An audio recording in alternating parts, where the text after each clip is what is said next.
In a future when space travel is the norm, a spaceship is traveling through a new galaxy. The whole crew is asleep, thanks to suspended animation except for Riddick, who tries to guess things about the other passengers' lives through their smells. Suddenly debris from a meteor storm hits the ship and pierces the hull. The computer immediately activates the alarm and wakes up the main crew, however the debris goes through the captain's pod and kills him.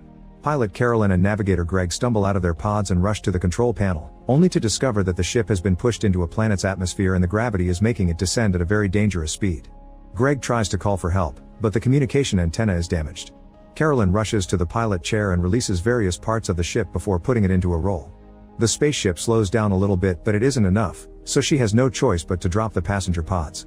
When Greg realizes what she wants to do, he blocks the airlocks.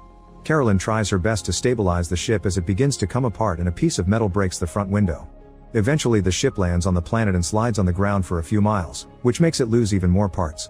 Police officer William leaves his pod during the process and has to hold on tight not to fall through the crumbling walls. When the ship finally stops, the crew leave their pods and discover there are only a few survivors. William notices he's lost his gun and goes back to his pod to find it, only to suddenly be attacked by Riddick. Without hesitation William hits him with his baton until he brings Riddick down, then he ties him to a metal beam. The rest of the crew opens the closed pods, finding a few more survivors but mostly bodies. Carolyn looks for Greg among the debris and discovers he's been impaled by a metal bar.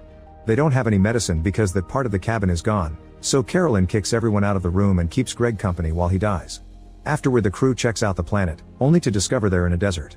There are mysterious spires in the distance, 3 suns, and the compass doesn't work.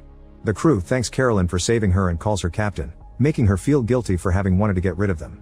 Then Carolyn sees Riddick and William explains he's a dangerous criminal who escaped from a maximum prison, revealing he isn't truly human.